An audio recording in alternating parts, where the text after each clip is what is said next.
बनी, जब से क्या बनी बेटा, ये दुनिया बनी। दुनिया मतलब पूरे ब्रह्मांड की शुरुआत से लेके जब से हमारी गैलेक्सी बनी, गैलेक्सी के बाद क्या बनी, अर्थ बनी, अर्थ के बाद क्या हुई, लाइफ आई। ये पूरा का पूरा क्या है बेटा, एक पूरा जियोलॉजिकल टाइम स्केल अगर हम बात करें। क्लियर है? तो सबसे पहले हमको समझना जरूरी है जियोलॉजिकल टाइम स्केल। क्या बेटा?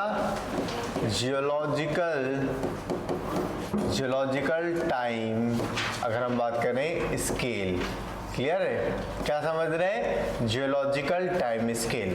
जियोलॉजिकल टाइम स्केल की अगर अपन बात करें तो जब से ये अर्थ बनी है, क्लियर है, तब से लेके अब तक का टाइम पीरियड। मतलब ये टाइम पीरियड कब से बेटा, अगर हम बात करें फॉर्मेशन ऑफ अर्थ से लेके कहां तक का बेटा, प्रेजेंट टाइम, ये पूरा टाइम पीरियड क्या कहलाता है, जियोलॉजिकल टाइम स्केल। क्या कहलाता है बेटा? जियोलॉजिकल टाइम स्केल अगर मैं बात करूं। अच्छा, अभी जियोलॉजिकल टाइम स्केल की 3 यूनिट होती है। कितनी यूनिट होती है? 3 यूनिट होती है अगर मैं बात करूं। कौन कौन सी बेटा? एक तो होती है एरा। क्या होती है बेटा अगर मैं बात करूं? एरा। फिर दूसरी होती है पीरियड्स, और तीसरी कौन सी होती है बेटा अगर मैं बात करूं? एपॉक्स। क्लियर है? 3 यूनिट मानी गई है। कौन कौन सी? Era, period, epochs. अब एरा, पीरियड, इपॉक्स की अगर मैं बात करूं तो इसमें एरा जो है, किसकी बात करें बेटा अगर हम लोग एरा की बात करें तो ये जो एरा है ये कैसी यूनिट है? लार्जेस्ट यूनिट मानी जाती है। कैसी मानी जाती है? लार्जेस्ट यूनिट ऑन, अगर मैं बात कहूं ऑन जियोलॉजिकल टाइम स्केल, ये क्या है? लार्जेस्ट यूनिट है। और सबसे छोटी यूनिट किसको माना गया है? इपॉक्स। इपॉक्स को क्या बोला गया बेटा अगर हम बात करें? स्मॉलेस्ट अगर हम बात करें यूनिट। तो एरा सबसे बड़ी यूनिट है। तो जब से अर्थ का क्या हुआ बेटा? फॉर्मेशन हुआ। जब से अर्थ का क्या हुआ? ये अगर मैं बात करूं अर्थ है, क्या है बेटा? अर्थ का क्या हुआ अगर मैं बात करूं? फॉर्मेशन। और अर्थ के फॉर्मेशन से लेकर अगर मैं बात करूं 2024 तक का जो क्या है एक टाइम पीरियड है, उसको हमने कितने एरा में बांटा हुआ है? Is divided into 6 era. कितने एरा में बांटे बेटा अगर हम बात करें? 6 एरा में डिवाइडेड है। क्या बात समझ में आया? तो मतलब अर्थ जब से बनी तब से लेकर अब तक का टाइम पीरियड कितने पार्ट में बांटा गया है? 6। तो ये 6 क्या है? पूरे के पूरे एरा है अगर मैं बात करूं। क्या बात समझ में आ रही? टोटल कितने एरा हो गए? 6 एरा। अब ये कौन कौन से एरा हैं? तो जब अर्थ बनी हुई होगी, क्या हुई होगी बेटा? जब अर्थ का फॉर्मेशन हुआ होगा। तो सबसे पहला फॉर्मेशन ऑफ अर्थ बनी। जब अर्थ बनी हुई होगी तो इस टाइम पे अर्थ पे क्या कोई लाइफ रही होगी? नहीं रही होगी। इनिशियल स्टेज पे अर्थ पे कोई लाइफ नहीं थी। तो इनिशियल क्या हुआ अगर मैं बात करूं? फर्स्ट जो एरा होगा उसमें क्या होगा बेटा? नो लाइफ, कोई भी लाइफ नहीं है। कई हजारों लाखों सालों बाद अर्थ पे क्या आई होगी? लाइफ। क्या आई होगी? लाइफ। लेकिन जब वो लाइफ आई होगी तो सबसे पहले कौन बने होंगे? बैक्टीरिया। क्लियर है बात करूं? अगर बात करें prokaryotic bacteria, eukaryotic bacteria, Archie bacteria, यही आए होंगे। तो क्या वो आंखों से दिखते हैं? नहीं दिखते। फिर उसके बाद क्या आया होगा बेटा अगर मैं बात करूं? सेकंड पहुंचे होंगे। जब सेकंड टाइम पे आए होंगे तो कैसा एरा होगा? एरा ऑफ लाइफ तो है, इनविजिबल लाइफ। क्या बात समझ में आ रही है? लाइफ तो आ गई लेकिन क्या है बेटा? इनविजिबल है। समझ में आया? तो इस जियोलॉजिकल टाइम स्केल को कहां से पढ़ते हैं? हमेशा नीचे से ऊपर की तरफ पढ़ते हैं। किधर पढ़ते हैं बेटा? नीचे से ऊपर की तरफ पढ़ते हैं। क्लियर है? तो सबसे पहले क्या आएगा? Azoic era. कौन आया? Azoic era. तो एजोइक का मतलब क्या होता है? एजोइक, ए का मतलब एब्सेंट, जोइक का मतलब लाइफ, तो एजोइक एरा अर्थ पे वो एरा था जब हमारे अर्थ पे किसी भी टाइप की लाइफ एग्जिस्ट नहीं करती थी। अगर हम बात करें एजोइक एरा कैसा था बेटा, नो लाइफ ओनली। इस टाइम पे अर्थ पे क्या चल रहा था, केमिकल इवोल्यूशन। क्या चल रहा था, केमिकल इवोल्यूशन। क्या बात समझ में आया, कैसा चल रहा था, केमिकल इवोल्यूशन चल रहा था हमारे अर्थ पे अगर हम बात करें। ठीक है, केमिकल इवोल्यूशन का मतलब क्या होता है बेटा, अगर मैं बात करूं केमिकल इवोल्यूशन का मतलब है कोई लाइफ नहीं है, हमारे अर्थ का टेम्परेचर बहुत ज़्यादा है। क्लियर है, सिर्फ क्या है, एटॉमिक स्टेज है, मॉलिक्यूलर स्टेज है, आपस में क्या कर रहा है, एटम रिएक्ट कर रहे हैं। क्लियर है, कार्बन हाइड्रोजन रिएक्ट कर रहे हैं, हाइड्रोजन हाईली अनस्टेबल है तो क्या बन जा रही है बेटा, मीथेन बन जा रही है, कार्बन ऑक्सीजन के साथ कंबाइन हो जा रही है, कार्बन डाइऑक्साइड बन जा रही है।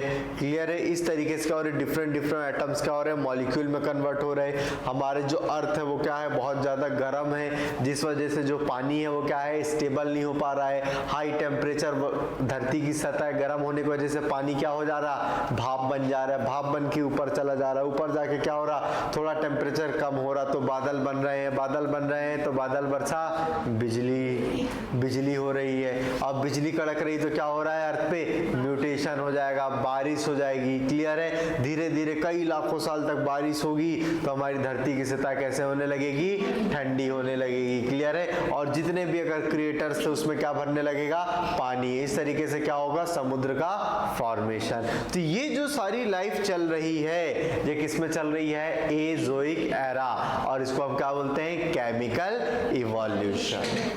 आ गया, कोई डाउट इसमें, आगे बढ़ जाओ बेटा, वेरी गुड। उसके बाद अगर हम बात करें, उसके बाद कौन आएगा बेटा, आर्कीरोजोइक एरा। कौन आएगा, आर्कीरोजोइक। आप पढ़ते हो बेटा आर्कीबैक्टीरिया, क्या पढ़ते हो, आर्कीरोजोइक एरा।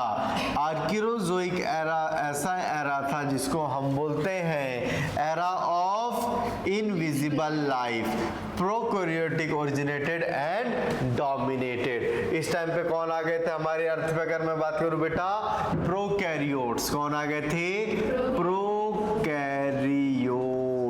क्या बात समझ में आ रही है, प्रोकैरियोट्स हमारे धरती पे आ चुके थे।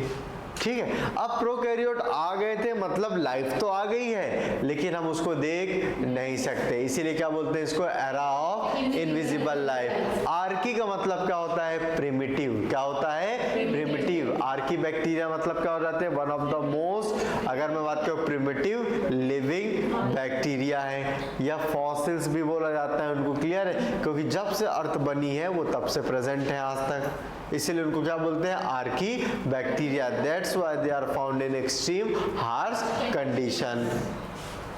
चलो उसके बाद क्या आएगा बेटा, उसके बाद आता है first great geological revolution. What do you mean by revolution, changes. मतलब अगर मैं बात करूं इवोल्यूशन होते होते क्या हुआ, वापस से बहुत ज्यादा क्या हो गई चीजें, वहां पे रीएवॉल्व हो रही, ड्रास्टिक चेंजेस आ रहे हैं। क्लियर है, फिर उसके बाद अगर मैं बात करूं तो हम कहां पहुंच जाएंगे बेटा, हम पहुंच जाएंगे प्रोटेरोजोइक एरा। कहां पहुंच जाएंगे, प्रोटेरोजोइक एरा। प्रोटेरोजोइक एरा क्या थी बेटा, origin of protozoa, sponges, Coelenterata, Annelida और मोलस्का। अब धीरे धीरे आप देखोगे तो हम किधर आ रहे हैं बेटा, एनिमल डाइवर्सिटी की लाइन में आ रहे हैं। पहले लाइफ नहीं थी, फिर लाइफ के बाद बैक्टीरिया आ गए, फिर प्रोटेरोजोइक एरा। प्रोटेरोजोइक एरा मतलब प्रोटोजोआ आ रहे हैं। प्रोटोजोआ की अगर मैं बात करूं तो कौन आ रहे बेटा, यहाँ पे देखो प्रोटोजोआ आ गए, स्पॉन्जेस, पॉरीफेरा, सिलेंट्रेटा। क्लियर है, एनिलिडा, मोलस्का, मतलब जितनी भी लाइफ है तुम आप नोटिस करो सब कहाँ चल रही है, एक्वेटिक में। कहाँ चल रही है, एक्वेटिक में। समझ में आया, सबसे पहले एजोइक, फिर आर्कीरोजोइक, आर्कीरोजोइक में प्रोटेरोजोइक एरा आ गया। क्लियर है, अब इसके ऊपर आएंगे तो कौन आएगा बेटा, पैलियोजोइक। कौन आएगा, पैलियोजोइक, मीजोजोइक और सीनोजोइक, तीन एरा और आएंगे। क्लियर है, अब देखो लाइफ फिर धीरे से क्या करेगी, इवॉल्व करेगी। अब पैलियोजोइक जो एरा है हमारा, ये सबसे बड़ी यूनिट है। अब एरा किस में डिवाइड कर दिया गया? पीरियड्स में। किस में डिवाइड कर दिया गया? पीरियड्स में। जैसे कि अगर मैं बात करूं तो सबसे पहले कौन सा पीरियड आएगा इसमें? Cambrian period. क्या आएगा? Cambrian period. अच्छा, कैम्ब्रियन पीरियड क्यों बोल रहे? क्योंकि ये क्या है बेटा, अगर मैं बात करूं ये पूरा किस में आता है? प्री कैम्ब्रियन में आता है। क्लियर है? तो उसके ऊपर क्या है? Cambrian period. अब अगर मैं बात करूं ये कैम्ब्रियन पीरियड जब था तो इस टाइप पे हमारे अर्थ में क्या पाए जाते थे बेटा? ट्राइलोबिट्स एक्सटिंक्ट। अगर मैं बात करूं आर्थ्रोपोड वेयर डोमिनेटेड। ट्राइलोबिट्स मतलब बेटा अगर आप वो देखे होगे डायनासोर वाली मूवी जुरासिक पार्क, तो उसमें इतने बड़े बड़े टिड्डे दिखाता है, एकदम इतने बड़े बड़े टिड्डे रहते हैं, पूरा खेत वेत को खत्म कर देते हैं, साइंटिफिकली कुछ कुछ दिखाता रहता है, उसमें बड़े बड़े इंसेक्ट्स रहते हैं। तो हमारे अर्थ पे एक ऐसा टाइम था जब किसका राज था? आर्थ्रोपोड का। नॉर्मल आर्थ्रोपोड नहीं बेटा, इतने बड़े बड़े आर्थ्रोपोड हुआ करते थे कीड़े, समझ रहे हो? सोच लो इतना बड़ा कॉकरोच तुमको दौड़ाएगा तो कैसा लगेगा। क्लियर है? तो मतलब वो जो हमारे अर्थ पे एरा था और उस टाइम पीरियड को हम क्या बोलते हैं बेटा? Cambrian period. तो कैम्ब्रियन पीरियड हमारे अर्थ पे कौन बेटा डोमिनेट कर रहे थे? आर्थ्रोपोड्स। अच्छा, आप एक चीज नोटिस करना, जब ये टाइम स्केल हम पढ़ेंगे तो इसमें आप ये चीज रियलाइज करोगे, सबसे पहले कोई स्पीसीज का ओरिजिन होगा, फिर वो बढ़ेंगे तो वो स्पीसीज क्या करेगी? डोमिनेट करेगी, फिर डोमिनेट करने के बाद स्पीसीज क्या हो जाएगी? एक्सटिंक्ट हो जाएगी। अभी मैं आपको प्रूफ करूंगा ये बातें। क्लियर है? फिर कौन सा पीरियड आता है इसके बाद? ऑर्डोवेशियन पीरियड। कौन आएगा बेटा? ऑर्डोवेशियन। ऑर्डोवेशियन में कौन, अगर बात करूं हमारे यहाँ सबसे ज्यादा हो रहे थे जाइंट मोलस्का, अगर मैं बात करें, और ओरिजिन ऑफ जॉलेस फिशेस। तो सबसे पहले जॉलेस फिशेस ही आई है, जॉलेस फिशेस ही आई है सबसे पहले। तो कौन आया बेटा अगर मैं बात करूं इस पीरियड में? Giant Mollusca. अब कौन डोमिनेट कर रहा है? जाइंट मोलस्का, जैसे ऑक्टोपस, फिर स्नेल, कटल फिश, क्लियर है, सीपिया। अगर बात करें बहुत सारे जो मेंबर हैं बेटा इसके क्या कर रहे थे? डोमिनेट कर रहे थे समुद्र में। उसके बाद अगर हम बात करें तो ओरिजिन ऑफ कौन हुआ बेटा? Jawless fishes. मतलब ऑर्डोवेशन में कौन आ गई? जॉलेस फिशेस आ गई हैं। फिर इसके बाद कौन आएगा? सुलेरियन। सुलेरियन में कौन आएगी बेटा? Jawless fishes dominate and origin of true fishes. तो सबसे पहले कौन आई ऑर्डोविशन में? जॉलेस। फिर जॉलेस ऊपर वाले में सुलेरियन में डोमिनेट हुई। जब वो डोमिनेट हुई तो उस टाइम पे कौन आ गई बेटा? True fishes.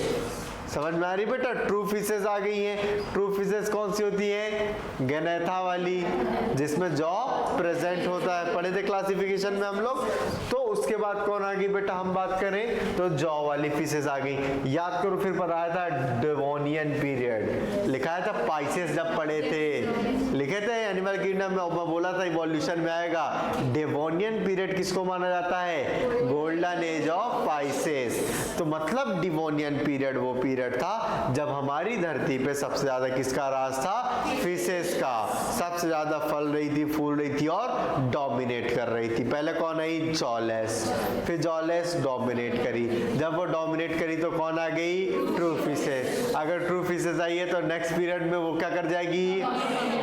और नीचे वाली क्या होने लगेगी? एक्सटिंक्ट होने लगेगी। तो इसीलिए क्या बोलते हैं, इंपॉर्टेंट मार्क करो बेटा, डेवोनियन पीरियड को क्या बोला जाता है बेटा? Golden age of fishes. Fishes were dominate and origin of amphibians. अब आप एक चीज नोटिस करो, लाइफ जब समुद्र में बहुत ज्यादा हौच पौच मच रही है और पानी में ही सब एक दूसरे का शिकार हो रहा है, तो अब जो लाइफ है किधर मूव करने लगेगी?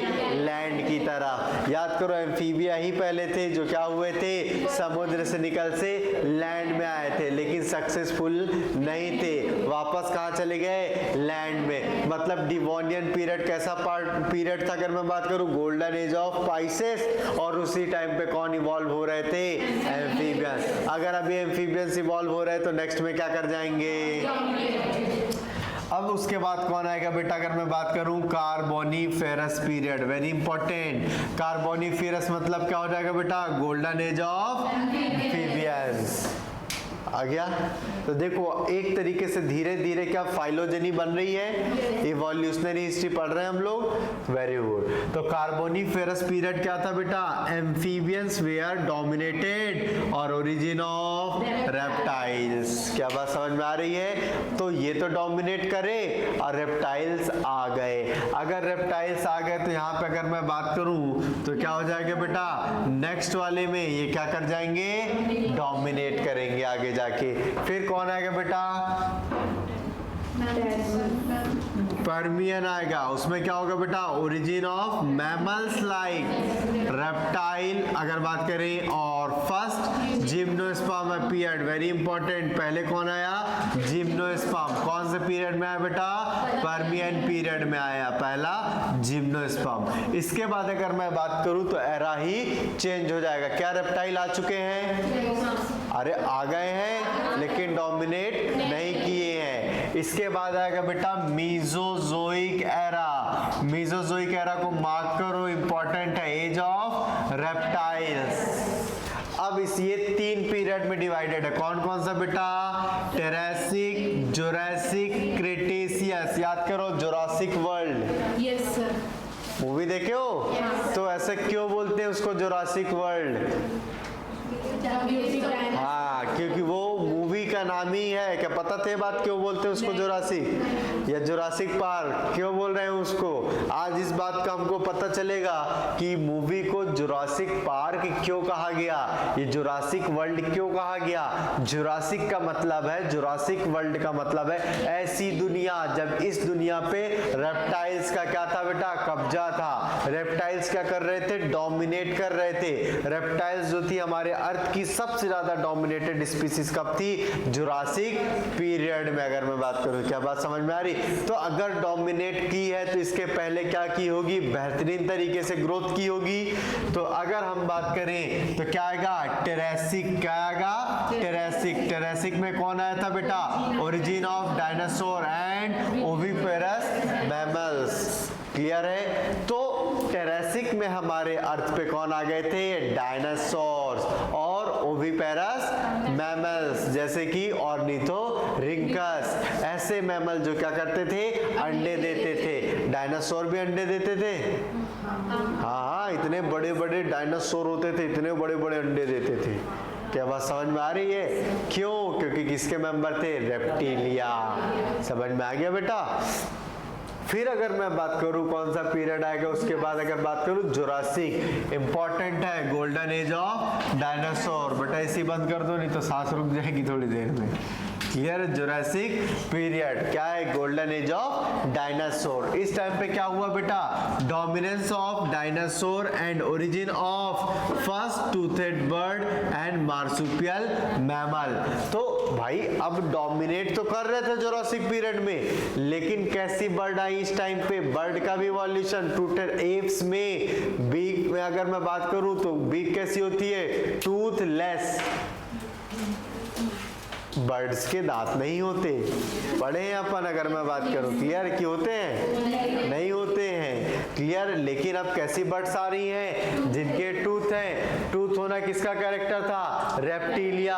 बर्ड्स बोल रहा है मतलब क्या कर सकते हैं, उड़ सकते हैं। ऐसे रेप्टाइल्स जो कि उड़ सकते हैं, मुंह में दांत है, मतलब ये क्या हो रहा है, कनेक्टिंग लिंक हो रहे हैं। अब रेप्टाइल्स किस में इवॉल्व हो रहे हैं, एप्स में। क्या बात समझ में आ रही? इसीलिए रेप्टिलिया के बाद क्या आएगा, एप्स। तो डायनासोर का जो टाइम था जब वो डोमिनेट कर रहे थे, तो उसी टाइम पे कौन इवॉल्व हो गए थे, टूथेड बर्ड्स, मतलब ऐसी बर्ड जिनके दांत हुआ करते थे। For example आर्कियोप्टेरिस।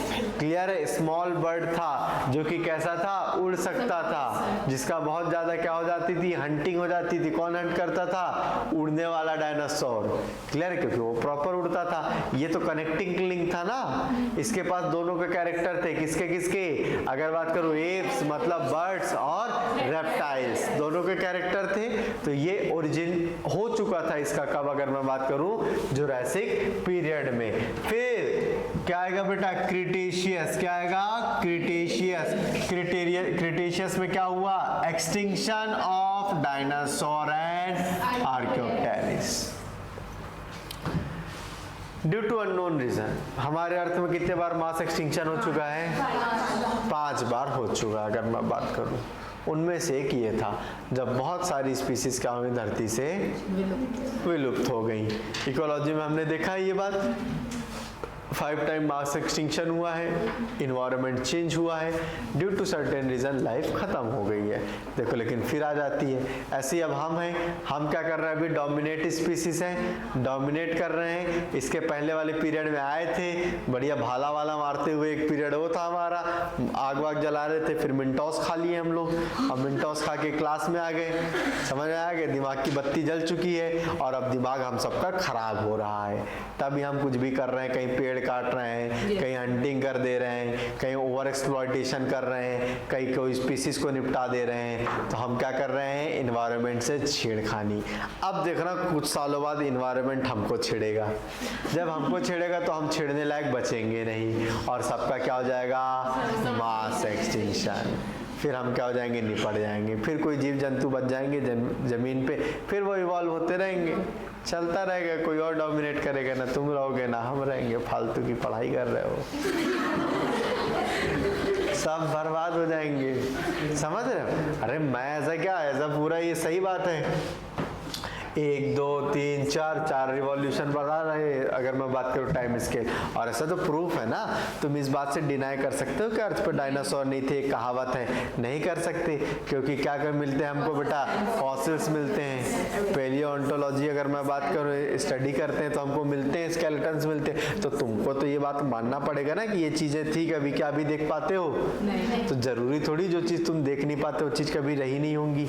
ऐसे बाद में भी अगर मान लो ह्यूमन छोटी छोटी स्पीसीज डेवलप होगी, इतने बड़े बड़े ह्यूमन रहे, वो खोद रहे हैं तो तुम्हारा खोपड़ा निकल रहा है, तो किसी का टांग निकल रही है, धोखे से पहुंच गया कब्रिस्तान में तो वहां तो कंकाल ही कंकाल निकल जाएंगे। बोले इस एरिया में बहुत लोग मरे होंगे।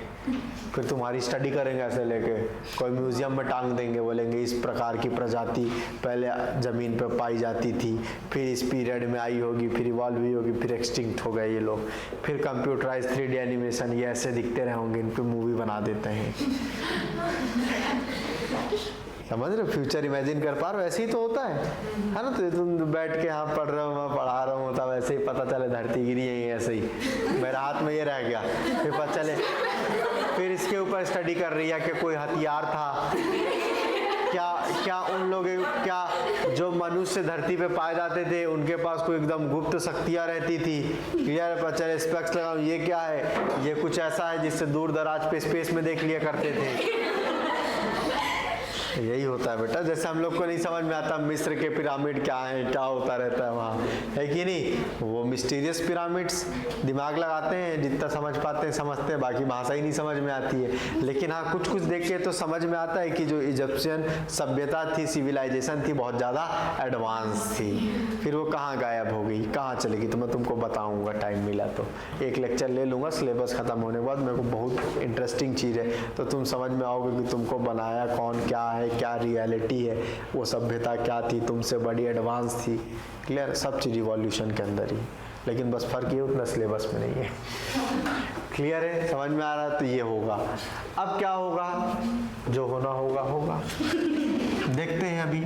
ओरिजिन ऑफ क्या आएगा बेटा? प्राइमेट और प्लेसेंटल मैमल। क्रिटेशियस में कौन आने लगे बेटा? प्राइमेट्स। प्राइमेट्स का मतलब क्या होता है बेटा अगर बात करें?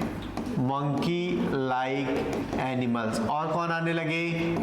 Placental animal. इसके पहले कौन आ गए थे? मार्सुपियल। बाद में कौन आ गए बेटा? प्लेसेंटल। क्लियर है? Mammals and modern bird. कौन आ गई? Modern bird. अब हम आ रहे हैं सीनोजोइक एरा में। किस में आ रहे हैं? Cenozoic era. जो करंट कर, जो मैं मार्क कर रहा हूँ वो चीजें याद रखनी है बस तुमको। जो मैं मार्क कर रहा हूँ ना वो इंपॉर्टेंट पॉइंट्स सब तुमको याद रखना है। एनसीईआरटी में दिया है क्या? ये दिया है, गधो दिया है, तुमको नहीं दिखेगा। जब 5 6 7 पेज पलटा के देखोगे ना वहाँ पे मिलेगा तुमको जियोलॉजिकल टाइम स्केल एकदम ऊट पटांग तरीके से दिया हुआ। बताओ ये लोग पढ़ रहे हैं बोले एनसीईआरटी में नहीं दिया है कि नहीं? पेज नंबर 138 मिला? हाँ नहीं एनसीईआरटी तो है ही नहीं, हम लोग तो टाइम पास कर रहे हैं इतना देर से। ठीक है? नई हो चाहे पुरानी, सब में है बेटा। क्लियर है? तो ये पार्ट मैं पहले ही बता रहा हूँ, क्योंकि तब पढ़ने का मतलब ही क्या, जब तुम आधे से ज्यादा चीज पढ़ चुके हो। क्लियर है? तो इसीलिए हम पहले ही क्या पढ़ रहे हैं, जियोलॉजिकल टाइम स्केल, क्योंकि इवोल्यूशन की शुरुआत तो यहीं से होती है अगर मैं बात करूं। ठीक है, फिर इसके बाद अगर हम बात करें कौन आएगा बेटा, सीनोजोइक। क्या आएगा, सीनोजोइक। अब हम बात करें, अगर बात करें सीनोजोइक एरा की, बेटा एनसीईआरटी में दिया है ना। फिर सीनोजोइक एरा क्या था बेटा, एज ऑफ बर्ड, मैमल्स और एंजियोस्पर्म। तो अभी सबसे ज्यादा कौन फल फूल रहे हैं, एंजियोस्पर्म, बर्ड्स हैं, मैमल्स हैं। क्या बात समझ में आ रही है? फिर अगर हम बात करें, इसको पीरियड में बांटा गया, कौन कौन सा, टर्शरी और क्वार्टनरी। अब ये टर्शरी और क्वार्टनरी किसमें बांटे गए हैं, इपॉक्स। इपॉक्स का मतलब और सब यूनिट में क्लासिफाई कर दिया गया इसको, और छोटे छोटे एरिया पे क्लासिफाई कर दिया टाइम स्केल पे। अगर मैं बात करूं तो सबसे पहले कौन आएगा बेटा, पेलियोसिनिक। कौन आएगा, पेलियोसिनिक। तो इसमें क्या होगा, ओरिजिन ऑफ प्राइमेट्स। प्राइमेट्स का मतलब क्या हो जाएगा, एप लाइक ऑर्गेनिज्म, जैसे गोरिल्ला, ओरंगोटान, जिसको तुम अपने पूर्वज मान रहे होते हो। क्लियर है?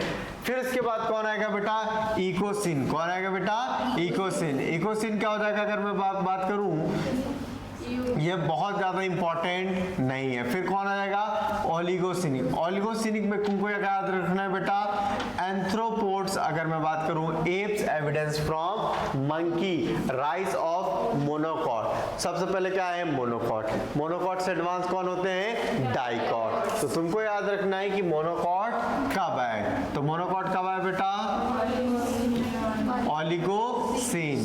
क्लियर है? फिर अब बात करूं, मेयोसिन में बहुत ज्यादा चेंजेस नहीं रहे, यही चीजें क्या होती रही, डेवलप होती रही है। इसको भी याद रखने की जरूरत नहीं है। फिर क्या आएगा, इंपॉर्टेंट है बेटा, अगर बात करूं पाइलोसिनिक, इसमें क्या हो जाएगा बेटा, ape like ancestor of human appear.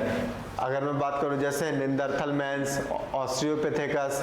Clear है? अगर रामापिथेकस, ये सब कब आ गए थे हम अगर बात करें बेटा, तो पिलियोसिनिक में आए। फिर उसके बाद क्या आया, आइस एज। कौन आएगा, आप क्वार्टनरी में जाएंगे, आइस एज। ह्यूमन, अगर मैं बात करूं आइस एज में क्या हुआ था, पूरी धरती किससे, अरे वो देखो ना आइस एज, कार्टून वाला है कि नहीं, वो मेहमत रहता ना उसमें, और वो जो एक तो बेचारा फल, हाँ वो फल के पीछे ही पड़ा रहता है उसका एक तो, है कि नहीं। तो बढ़िया मूवी है वो भी। तो आइस एज आया था तो क्या हुआ था, पूरी धरती में बर्फ ही बर्फ जम गई थी उस टाइम पे। क्लियर है? तो आइस एज आया तो उस टाइम पे भी क्या हुआ था, एक बार मास एक्सटिंक्शन हो गया था अर्थ से आइस एज की वजह से। फिर आइस एज के बाद अगर मैं बात करूं तो कौन आएगा बेटा, ह्यूमन अपीयर्ड, और क्या हो गया, social life of human started. Clear है? तो आइस एज के टाइम पे अगर मैं बात करूं, उस टाइम पे ह्यूमन अपीयर हो गए थे। जो निंदरथल मैंस थे, ऑस्ट्रियोपिथेकस थे, वो क्या हो रहे थे, थोड़ा इवॉल्व होते जा रहे थे और ह्यूमन के जैसे दिखते जा रहे थे, और ह्यूमन ने क्या एक्वायर कर दी, सोशल लाइफ। तो सोशल लाइफ सबसे पहले कब लेके आए बेटा हम लोग, कब स्टार्ट हुई, प्लियोस्थेनिक अगर मैं बात करूं एपॉक्स में आई। फिर इसके बाद क्या हुआ बेटा, अगर मैं बात करूं होलियोसिन। अभी किस पे हम लोग, होलियोसिन एपॉक्स चल रहा है, पीरियड है क्वार्टिनरी, और एरा क्या है बेटा, सीनोजोइक। इस टाइम पे क्या बोले बेटा, age of man. Age of man की अगर मैं बात करूं तो एक ऐसा हो जाएगा बेटा, अगर बात करूं मॉडर्न एज है, और इस टाइम पे क्या कर रहे हैं बेटा, सुप्रीमेसी ऑफ मैन। मतलब हम क्या कर रहे हैं, अर्थ पे डोमिनेट, और जो स्पीशीज डोमिनेट करती है वो तबाही मचाती है। जैसे डायनासोर डोमिनेट किए तो तबाही मचाते थे, एकदम इधर उधर सबको निपटा देते थे। क्लियर है? मार धाड़ कर रहे थे। आज हम मार धाड़ कर रहे हैं, निपटा दे रहे हैं किसी को भी। क्लियर है? भाला मार दे रहे हैं। क्लियर है? भाला मार के सी काऊ को खत्म कर दिए, है कि नहीं। रशियन गायब हो गए सबके सब, रशियन सी काऊ अगर मैं बात करूं। क्लियर है? तो इसी तरीके से हम लोग करते रहते हैं। डोडो निपटा दिए, डोडो को पकड़ के खा गए बहुत सारे लोग। क्लियर है? तो इसी तरीके का हम लोग हरकत करते रहते हैं और हर साल बहुत सारी स्पीसीज को निपटा देते हैं। तो हम भी एक स्पीसीज हैं, हमको कौन निपटा देगा, नेचर। नेचर से ज्यादा ताकतवर तो है नहीं। मैटर देख लो तुम, चाहे कोविड आ गया, सबकी हालत खराब होगी, कौन क्या ही कर लिया, बहुत लोग मर गए, लाखों लोग मर गए। तो क्या किया, इकोसिस्टम खुद को सस्टेन कर लिया। जब देखा बहुत ज्यादा बढ़ रहा है, तुम लोग को समझ नहीं आता क्या बोलते हैं, नहीं आता है, बोले रुको तुम्हारे को बताता। भेज दिया, कोविड आ गया। किसी को समझ नहीं आ रहा कैसे बचे हैं, तो कोई अपना दवाई बेच रहा, बोले इसको सूंघ लो कोविड ठीक हो जाएगा। कोई बोल रहा सुबह सर नीचे करके पैर ऊपर करके 1 घंटे लेटो कोविड नहीं होगा। क्लियर, एक से एक बढ़िया बेहतरीन, सब अपनी अपनी मार्केटिंग। मतलब ह्यूमन इतना बेकार है कि उसमें भी पैसा कमाने के लिए मार्केटिंग करे। वो बाबा रामदेव लेके तो पता नहीं है कोविड क्या, लोग कोविशील्ड क्या लाए थे, कोविशील्ड ना, कोरोनियर वो सब लेके आए। उसके ऊपर सुप्रीम कोर्ट में अभी केस चल रहा है, अभी अप्रैल में उसकी सुनवाई है उसकी केस की। बोले तुम कैसे आदमी हो यार, बोलते हैं यहाँ देश मर रहा है, सब मर रहे हो, तुम अपना कुछ भी बेच दोगे क्या मार्केट में लाके, लोगों को बेवकूफ बना रहे हो।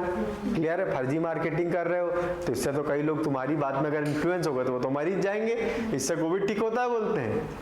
तो मतलब खूब चमकाया सुप्रीम कोर्ट में चीफ जस्टिस, मतलब रामदेव को एकदम बेहतरीन। तो ऐसे बहुत सारे प्रोडक्ट हैं। अगर मैं बात करूं पतंजलि के मोर देन 100 ऑफ प्रोडक्ट्स हैं जिसके ऊपर केस चल रहा है अभी, पता है कि नहीं? हाँ, मोर देन 100 ऑफ प्रोडक्ट हैं। जो कि उसका सबसे ज्यादा तो खतरनाक टूथपेस्ट है, हाईली एब्रेसिव।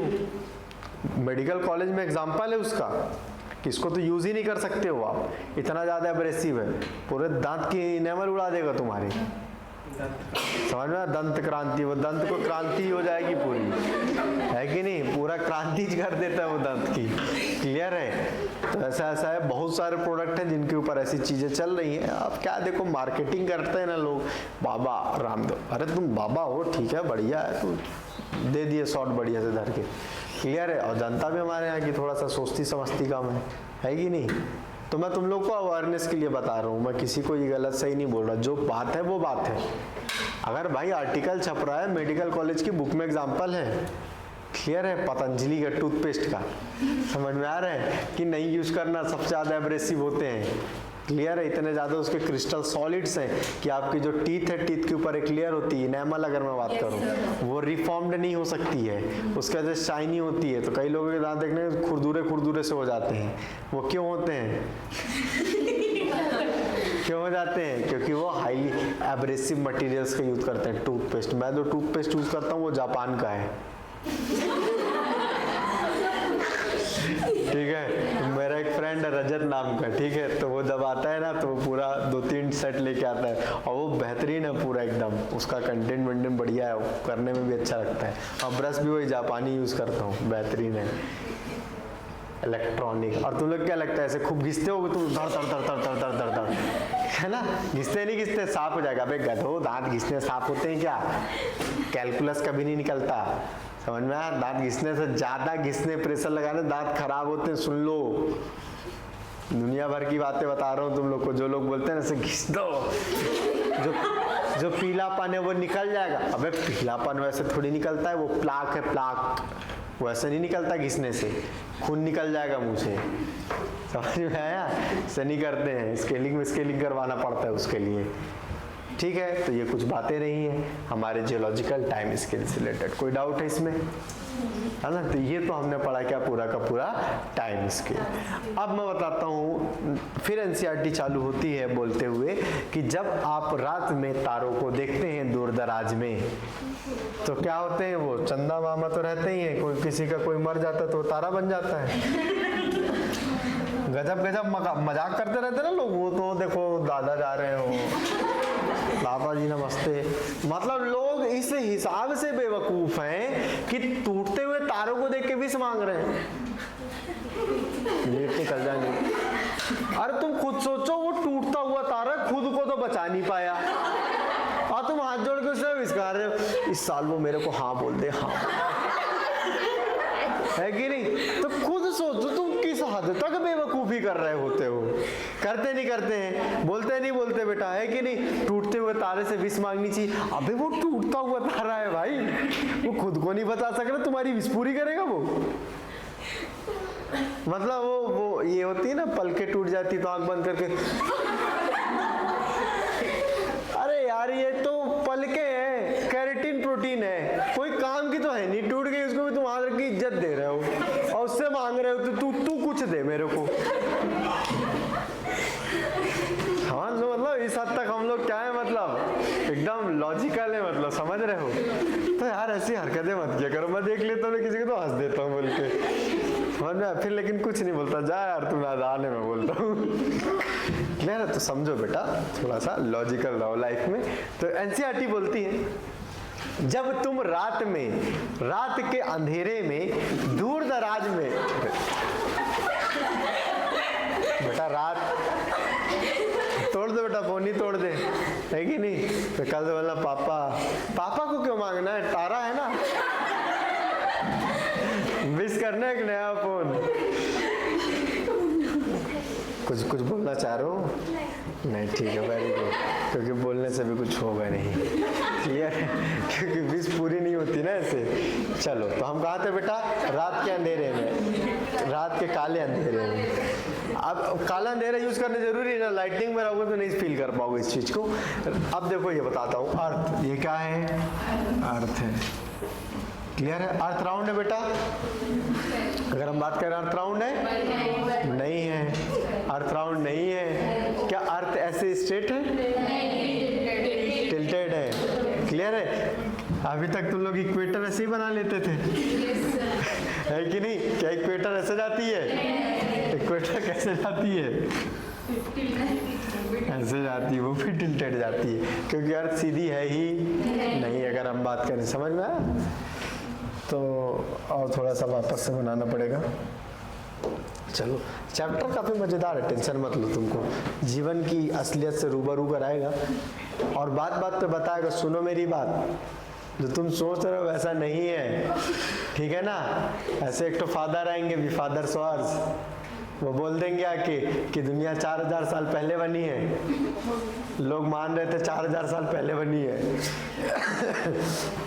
फिर बोलेंगे कि जिनको आज तुम देख रहे हो आसपास, सब ऐसे के ऐसे ही धरती पे प्रभु के द्वारा बनाए गए हैं, ठीक है? और फिर जो तुम देख रहे हो सब भविष्य में भी ऐसे कैसे रहेंगे, कोई इवोल्यूशन नहीं होता है। तो फादर थे तो इज्जत मिलती थी, तो कुछ भी बोल दोगे क्या? नहीं। फिर डार्विन आएंगे, बोलेंगे मैं तेरे को पागल दिख रहा हूँ जो गैलापागोस आइलैंड में घूम रहा था जाके, है कि नहीं? मैं भी तो अपना बढ़िया एक जगह बैठ के एकदम भविष्यवाणी कर सकता था, ऐसा कुछ भी नहीं। फिर इसको फटकार लगाएंगे, बोलेंगे ऐसा कुछ नहीं, और फिर चीख चीख के चिल्लाएंगे origin of life, origin of life. फिर एक एनसीईआरटी बोलेगी सुन लो भाई, हम सबूत दे रहे हैं, जिसको बोलते हैं एविडेंस ऑफ इवोल्यूशन। क्लियर है? फिर एनसीईआरटी चिल्लाना चालू करेगी तो कम से कम 2 दिन तक चीखेगी एग्जाम्पल में, ये हुआ, वो हुआ, ये हुआ, हम बता रहे हैं, और आखिरी में तुमको ये बात मानना पड़ेगा, इवोल्यूशन हुआ है, और सब बाकी बातें फालतू हैं। ठीक है? चलो, तो अब मैं आगे बढ़ रहा हूँ स्टीलर डिस्टेंस की तरफ। सपोज ये क्या है बेटा? अर्थ। क्या है? अर्थ। अर्थ पे कोई बैठा है, मस्त ऐसे खड़ा हुआ है एकदम अंधकार में, मस्त देख रहा है, और यहाँ पे टिमटिमाता हुआ तारा दिख रहा है। ऐसे ही होते हैं बेटा स्टार?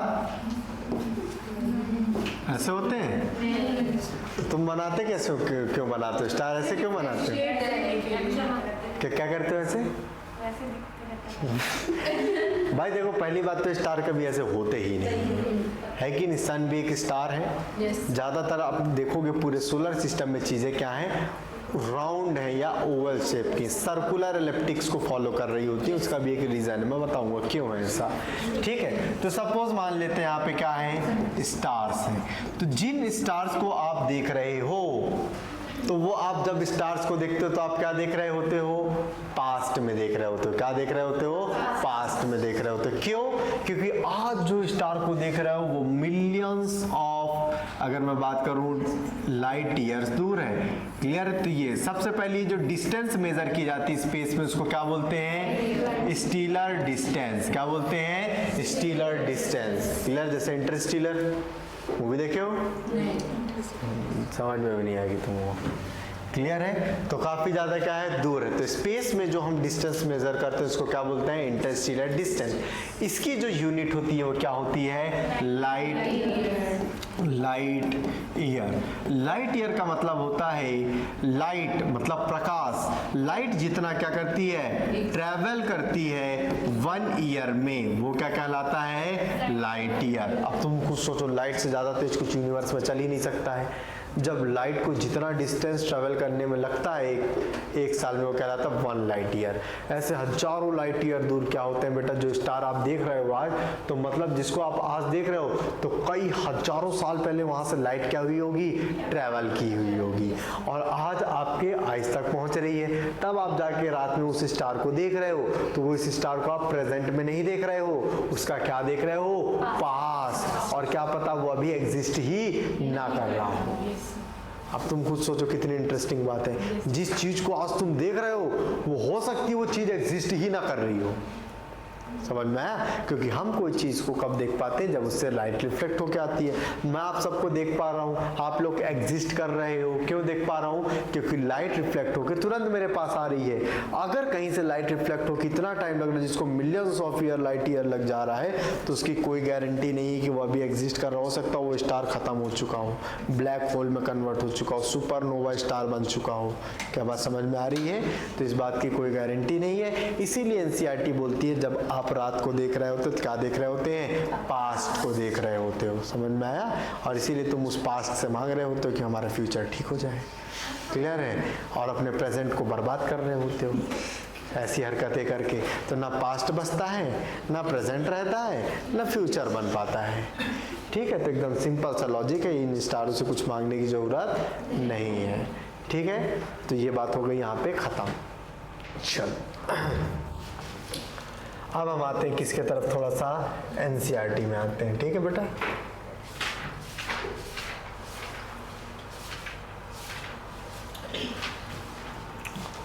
ये क्या भूल गया?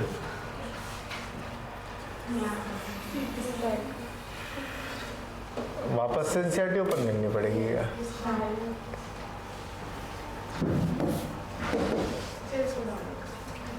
किसको डाउनलोड निकल लेते? इसको? कुछ बोलना चाह रहे हो आप? ये वाली क्या बेटा? क्लिक करके देख लेते हैं, होगी तो ठीक है। ये कुछ भी है, सब छोड़ो, अपन निकाल लेते हैं ना।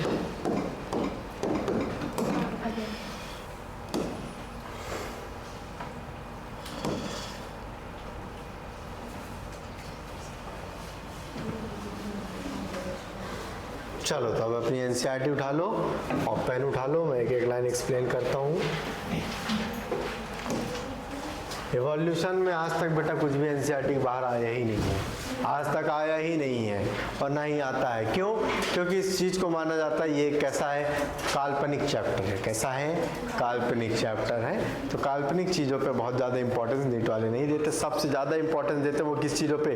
रिसर्च, प्रैक्टिकल, करंट टेक्नोलॉजी जिस पे चल रही है, जैसे कि genetic engineering, genetics, biotech, molecular basis of inheritance, clear, human physiology. तो ये सब चीज़ों पे अगर हम बात करें तो बहुत ज़्यादा इम्पोर्टेंस रहता है चैप्टर्स का। चलो शुरू करते हैं। जो जो मार्क कर रहा हूँ मार्क करते चलेंगे साथ में।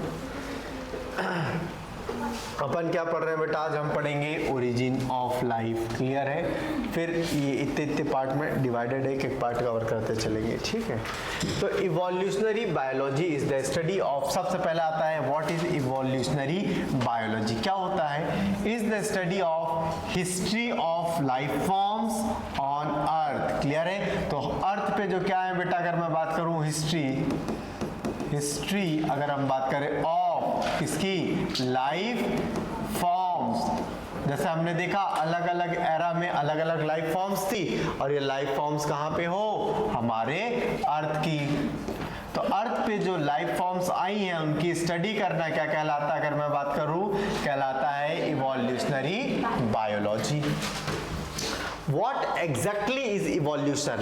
अगर मैं बात करूं वाकई में ये इवोल्यूशन है क्या चीज, तो इसमें क्या आएगा? टू अंडरस्टैंड द, अगर हम बात करें changes in flora and fauna that have awkward over millions of year on the earth. हम अगर बात करें अर्थ पे पाए जाने वाली फ्लोरा एंड फाउना में जो मिलियंस ऑफ ईयर में जैसे कि चेंजेस हुए हैं, जैसे कि सबसे पहले मोनोकॉट है, डाइकॉट है, फिर अगर हम बात करें कौन आ रहा है वहाँ पे एल्गी, ब्रायो, टेरिडो, जिम्नो, एंजियो, स्पम्स जहाँ जिनको आज हम देख रहे हैं। तो लॉन्ग टाइम पे अगर मैं बात करूँ सबसे पहले एल्गी आई थी, वो एल्गी आज इवॉल्व होकर इतने बड़े बड़े शानदार पेड़ों में कन्वर्ट हो गई है। तो क्या 2 दिन में हुआ?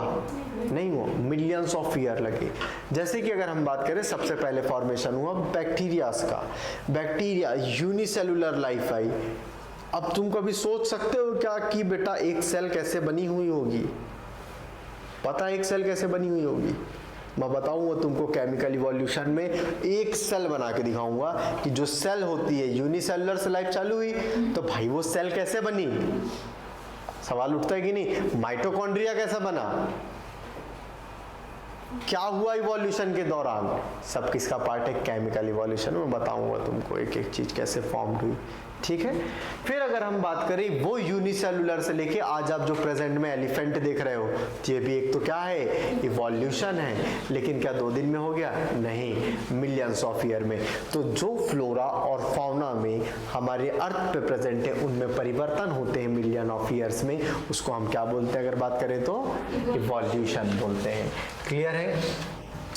अगर हम बात करें we must have to understanding of the context of origin of life. हमको इस बात को भी समझना पड़ेगा कि इसको ओरिजिन ऑफ लाइफ को समझेंगे बिल्कुल। इवोल्यूशन ऑफ अर्थ, जो हमारे अर्थ का इवोल्यूशन हुआ है ऑफ अगर बात करें stars and ended of the universe itself. Clear है? व्हाट अगर बात करें follows in the longest of all the अगर बात करें constitute and the conjunctive stories, this is the story of origin of life and evolution of life forms or biodiversity planet earth in the construct of evolution of earth and against अगर बात करें against the background of evolution of universe itself। जब हम किसकी बात करते हैं बेटा?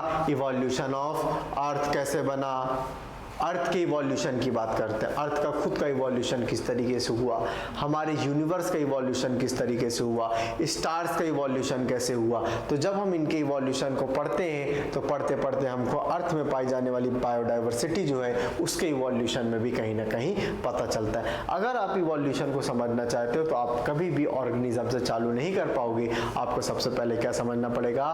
यूनिवर्स का किस तरीके से ओरिजिन हुआ। तो फिर एनसीईआरटी आगे कहाँ लेके चली जाएगी? हमको बिग बैंग थ्योरी में लेके चली जाएगी, ओरिजिन ऑफ यूनिवर्स। चालू कर लो बेटा ऐसे। चलो, तो अब क्या आ रही बेटा? Origin of life. क्या आ रही है बेटा? अगर हम बात करें ओरिजिन ऑफ लाइफ, क्या होता है ओरिजिन ऑफ लाइफ? देखो बेटा, when we look at stars, जब हम क्या देखते हैं? स्टार्स को देखते हैं on a clear night sky, we are seeing a way looking back in time. मतलब हम किसको देख रहे होते हैं? अपने पास्ट को देख रहे होते हैं। स्टीलर डिस्टेंस इंपॉर्टेंट है ये। Stellar distance are measured in light year.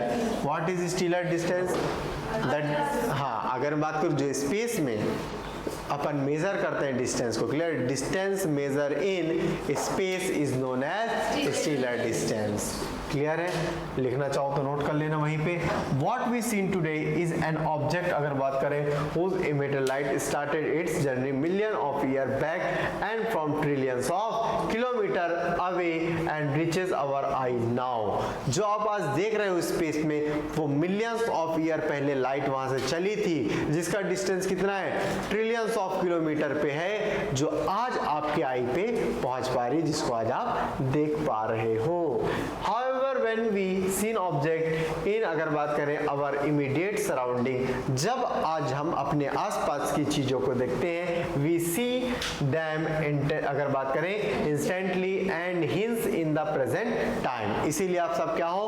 Present time में। प्रेजेंट क्यों बेटा? क्योंकि आप सब पास हो। तो अभी जो भी करोगे मैं आपको देख पाऊंगा, या मैं जो कर रहा हूं आपको देख पा रहा हूं। क्यों? क्योंकि लाइट को ट्रेवल करने में टाइम बहुत ज्यादा नहीं लग रहा है। लेकिन अभी आपको ले जाऊं और ले जाके कहां पे बैठा दूं? प्लूटो पे। और फिर मैं आपको देखूंगा तो आपको जो देखूंगा वो कहाँ देखूंगा, मैं आपको पास्ट में देखूंगा। अगर आप अभी वहाँ पे डांस कर रहे होगे तो पता चला मेरे को 1 हफ्ते बाद दिख रहे हो डांस करते हुए, समझ में आया? तब तक पता चले तुम वहाँ पे किसी से दोस्ती वोस्ती कर रहे हो एलियन लोगों से। तुमको क्या लगता है एलियन होते हैं? किसको लगता है एलियन होते हैं? ये हो सकते हैं वाला पता है क्यों कॉन्सेप्ट रहता है? ताकि तुम लोग बिलीव ना कर सको, नहीं तो डर जाओगे। क्लियर है? तुम ही बस पूरे ब्रह्मांड में इकलौते जीव नहीं हो। क्या बात समझ में आ रही है? बहुत सी स्पीसीज हैं इस पूरे ब्रह्मांड में, तो तुम खुद ज़्यादा खुद को स्पेशल मत समझा करो। किसी दिन आएंगे और निपटा देंगे सबको, समझ में आया? गुलाम उलाम बना लेंगे, गले में पट्टे बांधेंगे, बोलेंगे चलो हमारे साथ, तो 4 को बांध के ले जाएंगे यहाँ से। मैं तो बोलूँगा दादा मेरे को ले चलो यहाँ से, ये लोग बहुत बेकार लोग हैं, है कि नहीं? मैं तो बोलूँगा कुछ ऐसा कुछ लगा दे, ऑक्सीजन ले चलो, मस्त एलियन लोग के साथ दोस्ती करूँगा, घूमूंगा यहाँ से 2-4 पैकेट कुरकुरे ले जाऊंगा, उन लोग को खिलाऊंगा कुरकुरे और मस्त माहौल है। मेरे को महान मानेंगे, बोलेंगे क्या एकदम बेहतरीन मैगी खिलाऊंगा उन लोगों को, समझ में आ रही है? फैन हो जाएंगे मेरे, फिर कुछ दिन बाद राजगद्दी ले लूंगा, फिर तुम लोग यहाँ अपने दोस्त लोग को बुला लूंगा और ह्यूमंस पता चले फिर यार थोड़ी है, दिमाग है ह्यूमन वाला है, इंडियन, समझ में आया? एकदम समझ में आया? किसी को भी हिला देते अपन लोग दिमाग से, पता चले एलियन लोग से फिर जूता साफ करवा रहा हूँ, है कि नहीं? तो कुछ भी कर सकता हूँ मैं, हल्के में नहीं लेना। क्लियर है? तो हम ह्यूमन हैं, हम कुछ भी कर सकते हैं। क्लियर? अपनी शक्तियों को दिखाना नहीं, और ज़्यादा हुआ तो हमारे पास वो बैटमैन सुपर हीरो तो ये लड़वाते हैं। ऋतिक रोशन कब काम आएगा? क्रिश, ठीक है? तो यही सब चीज़, और वो भी तो हमारे पास इंडिया में फ्लाइंग जेट है कि नहीं? वो अपने कौन टाइगर श्रॉफ है कि नहीं? क्या बोलता है? आजा तुझे ले चलूं कहाँ, तारों के शहर में, टूटा जो कभी तारा, है ना? बेहतरीन चीज है इंडिया में, तुम टेंशन नहीं लो। शक्तिमान तो एलियन लोग से कहाँ तुम लोग बड़े, वो सब छोटे मोटे मैटर में नहीं आते, जहाँ मैटर बड़े होते हैं वहाँ शक्तिमान खड़े होते हैं। क्लियर है? तो यही सब बातें इस चैप्टर में अगर मान के चलो, बहुत जबरदस्त चैप्टर है। क्लियर है? और अंत बढ़िया होता है इस चैप्टर के साथ। क्लियर है? तो यही सारी बातें यहाँ तक हमने पढ़ ली प्रेजेंट टाइम। क्लियर है? The origin of life is consider a unique event in the history of universe. The universe is vast. और अगर बात करें रिलेटिवली, अगर बात करें स्पीकिंग, जो कि क्या हो रहा है? स्प्रेड हो रहा है। बोलते हैं यूनिवर्स स्प्रेड हो रहा है, ब्रह्मांड अनंत है। क्यों ऐसा बोला जाता है? मल्टीवर्स का कॉन्सेप्ट पता है तुमको? मल्टीवर्स है ना? बहुत सारे लोग तो हॉलीवुड मूवी देख के समझ गए होंगे मल्टीवर्स क्या होता है, ये क्या होता है कि नहीं। सबसे बेहतरीन तो वो डॉक्टर स्ट्रेंज है कि नहीं, इधर से उधर इधर उधर क्या, तो वहाँ के सब भाई खतरनाक आदमी रहते हैं। हॉलीवुड वाले ने मेरे को पसंद है क्योंकि ना वो थोड़ा कॉन्सेप्ट पे काम करते हैं, मतलब पढ़े लिखे रहते हैं। यहाँ तो बस दिल टूटता है और दिल जुड़ता है, हीरो बच जाता है और फाइनली दोनों की शादी हो जाती है, और या तो विलन बन जाते हैं। उसका पार्ट 2 का 1 साल इंतजार करता है आदमी। पागल हो क्या? मैं बोला तुम लोग कुछ भी बोलते हो। पिछले 50 सालों से यही मूवी बन रही है, अभी बन रही है, वो अभी नो कमेंट्स, छोड़ो। अब यहाँ से क्वेश्चन जो आते हैं वो 3 क्वेश्चन हमको समझने हैं। अर्थ कब बनी, यूनिवर्स कब बना, लाइफ कब आई। ये 3 डेटा बहुत इंपॉर्टेंट है। और किस इवेंट के बाद अगर मैं बात करूं, हमारी धरती का जन्म हुआ। क्लियर है? जिसको आप क्या बोलते हो? धरती माँ। धरती किसके समान है? माँ के समान। और चंदा किसके समान है? मामा। क्लियर है? हर चीज में भी यार इमोशनल, मतलब अरे माँ है, चाहे वो धरती माँ हो, जो एकदम फुल एकदम कॉन्सेप्चुअल चलते हैं। अभी तुम देखो, क्लियर है? The earth itself is almost about, अगर बात करें स्पीक द यूनिवर्स इज, अगर हम बात करें वेरी ओल्ड ऑलमोस्ट। भाई पहला क्वेश्चन जो बनता है कितना है बेटा? 20 बिलियन ईयर। क्लियर है? तो अगर हम बात करें अर्थ जो है वो तो इस ब्रह्मांड में, इस दुनिया में अगर हम बात करें पूरी की पूरी गैलेक्सीज, तुम जितने स्टार देखते हो ना बेटे, जितने स्टार, वो सब की सब क्या है? गैलेक्सी है। तुम सोचो जितने स्टार देख रहे हो सब की सब क्या है? गैलेक्सी। नहीं पता बेटा? हाँ चलो, हाँ स्टार बेटा, वो जैसे ये स्टार दिख रहा है ना, तो स्टार है, इसके प्लेनेट है, तो हर एक स्टार के प्लेनेट है। हर एक स्टार के पास प्लेनेट है, तो जरूरी थोड़ी है कि जितना डिस्टेंस पे हमारा अर्थ है उतना डिस्टेंस पे वैसी फेवरेबल कंडीशन किसी और गैलेक्सी में नहीं होगी। 100% है, 101% है। अभी आगे बताऊंगा ऐसे कौन कौन से प्लैनेट्स है जहाँ पे लाइफ है, क्लियर। लेकिन हम वहां तक कभी पहुंच नहीं सकते क्योंकि हमारे पास ऐसा कुछ साधन नहीं है। हम लाइट की स्पीड से भी चलेंगे तो 80 साल में तो हम मर ही जाते हैं, 90 साल में, क्लियर है। तो पहुंचना भी ह्यूमन रेसिस के लिए पॉसिबल नहीं है। हाँ, लेकिन वो आ सकते हैं, उनके पास टेक्नोलॉजी है। तो इसी तरीके कॉन्सेप्ट बनते फिर वार्म होल्स और ब्लैक होल्स, क्लियर है। और मल्टीवर्स कॉन्सेप्ट, जिससे तुम यूनिवर्स में टाइम ट्रेवल कर सकते हो कि मतलब उधर घुसे इधर, पता चले दूसरे यूनिवर्स में पहुंच गए। तो उनको अभी ढूंढा जा रहा है, क्लियर है। मिल जाएंगे, हैं ऐसी जगहें, टेंशन मत लो, अपने को नहीं जाना है, पैसा बहुत लगेगा, क्लियर है। 20 बिलियन ईयर ओल्ड है क्या बेटा? अगर हम बात करें हमारा पूरा का पूरा universe, huge cluster of galaxy comprises the universe. अगर हम बात करें गैलेक्सीज जो होंगी बेटा contain star and clouds of gases और डस्ट, ठीक है। फिर considering the size of universe, earth is indeed a spike, the big bang theory attempts the explain to us the origin of universe. मतलब अगर हम बात करें अर्थ तो सिर्फ क्या है, एक छोटी सी स्पाइक है। मतलब अगर मैं बात चलूं, एक स्पॉट है जिसमें तुम रह रहे हो, ये मतलब इतना छोटा है, इतना छोटा है। 2-3 दिन रुको, इसके ऊपर वीडियो एक बनवा के डालता हूँ बढ़िया से कि यूनिवर्स कितना बड़ा, बढ़िया 3D एनिमेशन वाला, क्लियर। तो तुम देख पाओगे अर्थ तो एकदम स्पाइक है पूरे यूनिवर्स का, इतना छोटा है, क्लियर है, बहुत बड़ा। जिसको तुम सन मान रहे हो वो बहुत छोटा स्टार है अगर हम बात करें, क्लियर है। तो बहुत बड़ा यूनिवर्स है, उसमें क्या है, अर्थ एक छोटी सी स्पाइक है, और जिस स्पाइक में बहुत सारी मिलियंस ऑफ स्पीसीज हैं। उन मिलियंस ऑफ स्पीसीज में एक अगर मैं बात करूं क्या आता है बेटा, क्लास आती है मैमिलिया, और उस बड़ी क्लास मैमिलिया के एक हो तुम ह्यूमन, जिसको इस बात का घमंड मैं समझ में आ रहा है? कुछ नहीं हो तुम और मैं, कुछ है ही नहीं इस पूरे यूनिवर्स में। क्या बात समझ में आ रही है? हम और तुम कुछ है ही नहीं। तो जो लोग घमंड करते हैं ना, उनको बिल्कुल नहीं करना चाहिए, है कि उनको थोड़ा इवोल्यूशन से सीखना चाहिए, ठीक है। तो वो चाहे मैं कोई भी हो बेटा, कभी भी किसी चीज का घमंड लाइफ में करना ही नहीं है। क्यों? बहुत बड़ा ब्रह्मांड है, बहुत लोग हैं, फिर भी आदमी एक इंसान के पीछे रोते रहता है गधों की तरह, समझ में आया? तो एकदम टेंशन नहीं लेना है बेटा, रोना नहीं है अभी, इमोशनल हो जाते हैं बच्चे, है ना। अच्छा, फिर एनसीईआरटी क्या बोल रही है, ये जो बड़ा ब्रह्मांड है ना, इसकी शुरुआत कैसे हुई है? एक थर्मोन्यूक्लियर एक्सप्लोजन से। तो मैं तुमको थोड़ा सा बिग बैंग थ्योरी के बारे में बताता हूँ।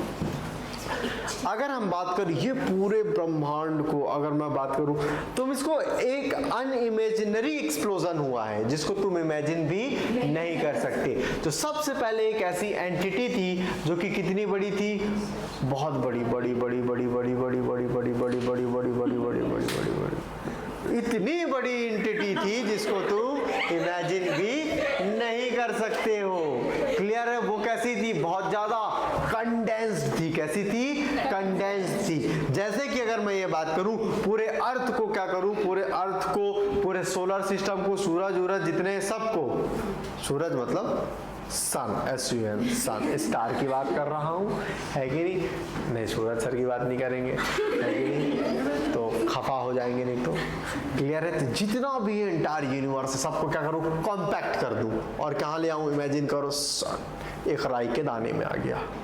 तो सोचो वो कितना राई के दाने में आ गया, तो कितना ज़्यादा देखो बेटा कॉम्प्लेक्स हो गया होगा, कितना ज़्यादा कंडेंस है, दिख रहा है एकदम कंडेंस है। इसके अंदर थोड़ा भी कुछ भी होगा तो पूरी हौच पौच मच जाएगी, समझ में आया? तो इतनी ज़्यादा कंडेंस है, और उसके अंदर क्या हो रहे हैं, थर्मोन्यूक्लियर एक्सप्लोजन्स हो रहे हैं। क्या हो रहे हैं? थर्मोन्यूक्लियर एक्सप्लोजन्स हो रहे हैं। तो ये रही वो एंटिटी, क्या बात समझ में आ रही है? अब इसके अंदर क्या हो रहे हैं, थर्मोन्यूक्लियर एक्सप्लोजन्स हो रहे हैं, होते रहे। फिर due to some unknown reason इसमें क्या हुआ, ब्लास्ट हुआ। क्या हुआ? ब्लास्ट हुआ, और ये क्या हुई, फटी। और जब ये फटी और ब्लास्ट हुआ तो ये क्या होने लगी, स्प्रेड होने लगी। क्या होने लगी? स्प्रेड होने लगी। और जब स्प्रेड होने लगी तो ये क्या हो रहा था, एक्सपांड होने लगी। और ये एक्सपांसन हो रहा था तो ये क्या थे, इसमें डस्ट, क्लाउड्स, मैटर, उस टाइम पे फॉर्मेशन होता है किसका बेटा, मैटर और एंटी मैटर्स का। क्लियर है, डार्क मैटर, पता है सब कुछ चीजें क्लियर। डार्क मैटर क्या होता है, हम जो किससे बने हुए हैं, हम सब मैटर से बने हुए हैं। इसका अपोजिट होता है एक एंटी मैटर जिसको बोलते हैं। क्लियर है, तो वो चीज स्पेस में बहुत ज्यादा है। एंटी मैटर की कीमत बहुत ज्यादा है, तुम मतलब इमेजिन नहीं कर सकते, ट्रिलियंस ऑफ डॉलर में होता है। क्लियर है, एग्जिस्टेंस उसका अगर हम बात करें, जो कि बहुत ज्यादा यूजफुल है अभी जिस पे रिसर्च चल रही है। ठीक है, तो इस तरीके की चीजों का क्या हुआ, फॉर्मेशन हुआ। अभी देखो बेटा यूनिवर्स क्या हो गया, पहले जो हमारी अर्थ थी वो दहकता हुआ आग का गोला थी अगर मैं बात करूं। क्लियर है, जो सन है, सन जैसे भी जल रहा है वैसे अर्थ भी जल रही थी, क्योंकि जब ये सारी चीजें बनी थी तो टेम्परेचर बहुत ज्यादा था, जो कि हर चीजें क्या कर रही है, यूनिवर्स में मूव कर रही है। क्लियर है, ट्रैवल कर रही है। तो जब कोई चीज ट्रैवल होती है, एक्सपांड होती है, जब कोई चीज अगर ट्रैवल कर रही होगी यहां से यहां, तो वो क्या कर रही होगी बेटा, एनर्जी का लॉस कर रही होगी। कौन सी लॉस हो रही होगी, काइनेटिक एनर्जी। जब एनर्जी का लॉस होता है तो टेम्परेचर क्या होता है, डाउन होता है। तो हमको ये बात पता है हमारे यूनिवर्स का टेम्परेचर क्या हो रहा है, डाउन हो रहा है। इसका मतलब चीजें क्या हो रही हैं, एक्सपांड हो रही है। इस बेसिस पे हम बोल पाते हैं हमारा यूनिवर्स अभी भी एक्सपांड हो रहा है, और इतनी स्पीड से एक्सपांड हो रहा है जितनी स्पीड से कोई चल ही नहीं सकता। इसलिए यूनिवर्स क्या हो गया, अनंत हो गया। अब समझ में आया क्यों बोलते हैं यूनिवर्स अनंत है, इस वजह से यूनिवर्स क्या है, अनंत कहलाता है हमारा।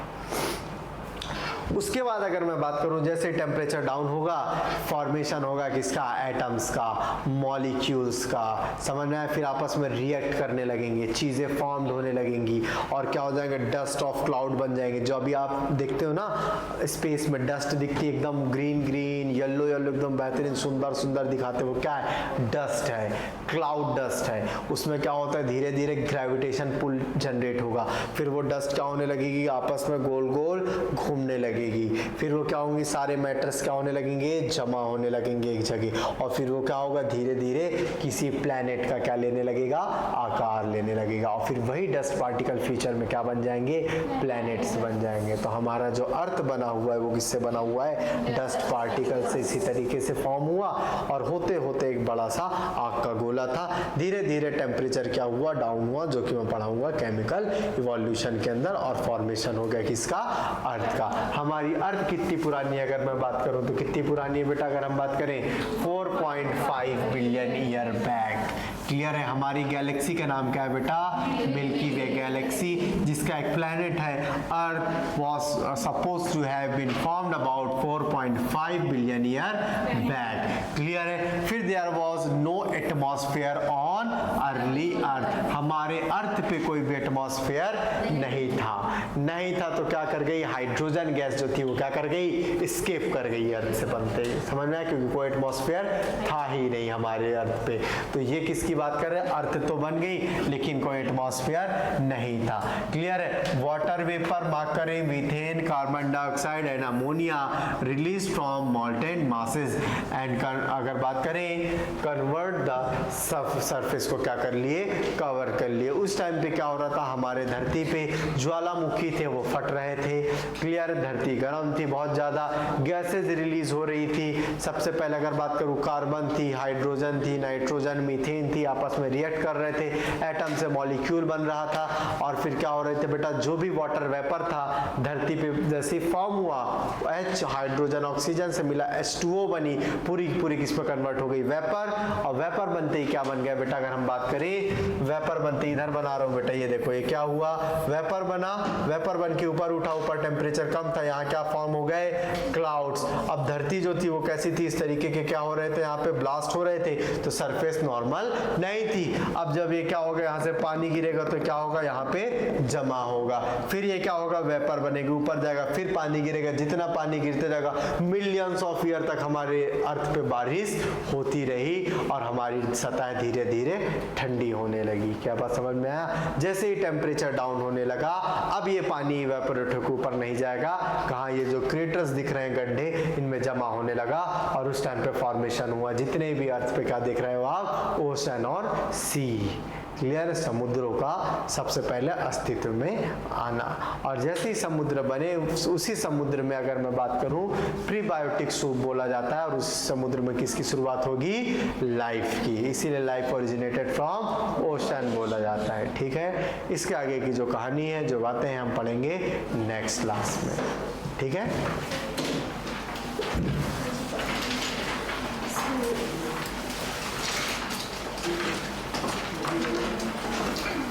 हाँ बेटा बोलो।